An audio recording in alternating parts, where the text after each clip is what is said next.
Hello students, in our previous videos we have learnt about individual demand, and in today's video we will talk about market demand. When we are studying about the concept of demand, there can be of two types, one individual demand and the other is market demand. Let's quickly recall the concept of individual demand. जैसा कि name से ही पता चल रहा है कि individual किसी एक कंज्यूमर की डिमांड की यहाँ पे बात की जा रही है. So it refers to a consumer's desire and willingness to buy the product at a given price and during a given period of time.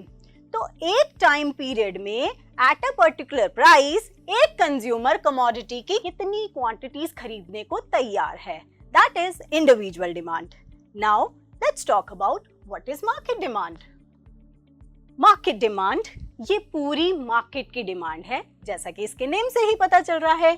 तो एक मार्केट में जितने भी कंज्यूमर्स होते हैं, अगर हम उन सब की डिमांड को ऐड कर दें, then we will get the market demand.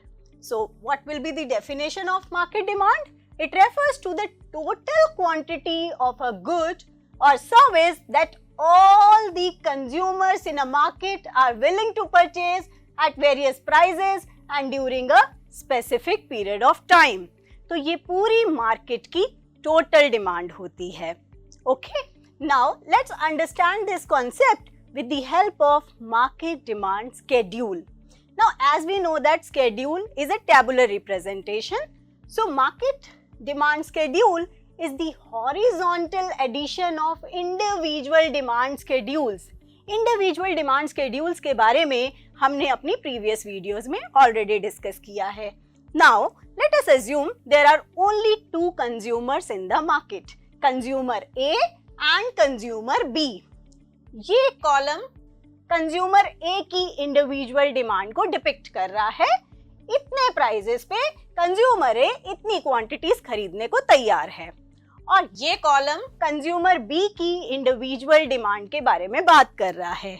तो अगर हम कंज्यूमर ए और बी की डिमांड को प्लस कर दें, horizontal addition, we will get the market demand. Here since we have assumed that there are only two consumers in the market, तो हम सिर्फ और सिर्फ इन दोनों कंज्यूमर्स की डिमांड को ऐड कर रहे हैं. अगर एक मार्केट में ज्यादा कंज्यूमर्स होंगे तो हम उन सब की डिमांड को ऐड कर देंगे. तो इसी तरह से 1 + 1 दोनों कंज्यूमर्स की डिमांड को, इंडिविजुअल डिमांड को अगर हम प्लस कर दें, we will get the market demand. In the same manner we have got these values. Now if we plot all these values graphically, we will get the market demand curve. Let's have a look at the graphs. Market demand curve is derived from the individual demand curves. क्योंकि market demand curve individual demand curve से ही derive किया गया है, वो उन्हीं को add करके आया है. It is the summation of all the individual demand curves. So we can see here, this is the demand curve, individual demand curve of consumer A. This is the individual demand curve of consumer B. अगर हम इन दोनों के demand curves को add कर देते हैं, we will get this as our market demand curve. Market demand curve. Here you can see at price of 4 one quantity is there. At price of 4 one quantity is there. If we add these quantities at price of 4, here you can see the quantity is 2. तो add करके individual demand curves को add करके हमारा market demand curve बनाया जा सकता है. और एक और चीज यहाँ पे ध्यान देने वाली है कि जो इंडिविजुअल डिमांड कर्व्स होते हैं वो थोड़े से स्टीप कर्व होते हैं, क्योंकि ये एक पर्टिकुलर कंज्यूमर की डिमांड को रिफ्लेक्ट करते हैं. और जो मार्केट डिमांड कर्व होता है वो थोड़ा सा फ्लैटर कर्व होता है. Why it is a flatter curve? Because it is the summation of all the individual demand curves. इसमें हर पॉइंट पे, हर प्राइस पे ज्यादा क्वांटिटीज हैं, इसीलिए थोड़ा सा फ्लैटर कर्व होता है. और individual demand curves steeper curve होते हैं। एक और चीज, जब भी हम ग्राफ बनाते हैं we have to clearly define the X and the Y axis. तो यहाँ एक्स एक्सिस पे हम क्वांटिटी डिमांडेड लिखेंगे और वाई एक्सिस पे प्राइस लिखेंगे। That's all about market demand curve. Now, let's understand the difference between individual and market demand. Individual demand refers to the quantity demanded by a single consumer. जैसा कि हमें पता है कि individual demand सिर्फ और सिर्फ एक consumer की demand के बारे में बात करती है, and market demand refers to the quantity demanded by all the consumers in the market. और market demand पूरी मार्केट के सारे कंज्यूमर्स की टोटल डिमांड होती है। Individual demand is a component of market demand. Market demand को हम calculate करने के लिए सारे इंडिविजुअल डिमांड को प्लस करते हैं। तो इंडिविजुअल डिमांड क्या है? वो मार्केट डिमांड का एक पार्ट या एक कंपोनेंट है। And market demand is the aggregation of individual demand. Market demand सारे इंडिविजुअल डिमांड को प्लस करके आती है। Aggregate means total या addition. Then demand curve. Individual demand curve is relatively steeper. जैसा कि अभी हमने ग्राफिकली देखा था, individual demand curve is a steep curve क्योंकि वो एक कंज्यूमर की डिमांड होती है। However, market demand curve is relatively flatter. ये एक flatter curve होता है क्योंकि ये सारे कंज्यूमर्स की डिमांड होती है।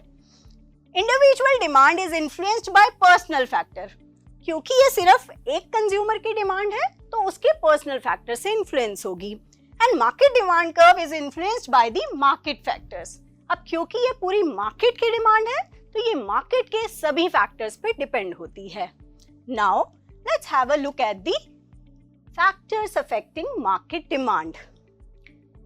There are basically 7 factors that affect the market demand: number of consumers, distribution of income, price of the commodity, price of related goods, income of the consumer, taste and preferences, and expectation of the consumer. इन 7 में से ये 5 factors, ये वाले factors होते हैं factors affecting individual demand also. जो factors individual demand को affect करते हैं वो obviously market demand को भी affect करेंगे। तो ये फैक्टर्स हम ऑलरेडी डिस्कस कर चुके हैं in our video introduction of demand. For the detailed explanation of these points, you can refer to our video introduction of demand. Today we will talk about these 2 factors that specifically affect the market demand. So the first one is number of consumers in the market. More the number of consumers, more will be the market demand and vice versa. देखिए, जितने ज्यादा consumers होंगे या एक market का जितना ज्यादा size of population होगा वहां उतने ज्यादा कस्टमर्स होंगे और वहां की मार्केट डिमांड उतनी ज्यादा होगी। और जहां नंबर ऑफ कंज्यूमर्स कम होंगे या पॉपुलेशन साइज कम होगा वहां की डिमांड उतनी ही कम होगी। And the second factor that affects the market demand is distribution of income. If the income is evenly distributed means equitable distribution of income, सभी लोगों की जो income है वो almost equal है, then there will be larger proportion of population will buy goods and services and more will be the market demand.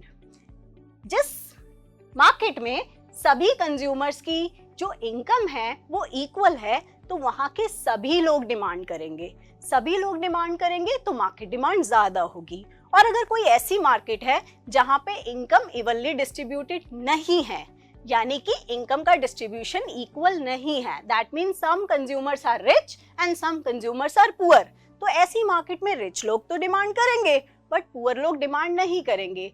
तो ऐसी market में जहां इनकम इवनली डिस्ट्रीब्यूटेड नहीं होती वहां मार्केट डिमांड कम होती है। So this is also a factor affecting market demand. Now there is a task for you in which you have to derive a market demand schedule from the given data and also draw a market demand curve. That's all for today.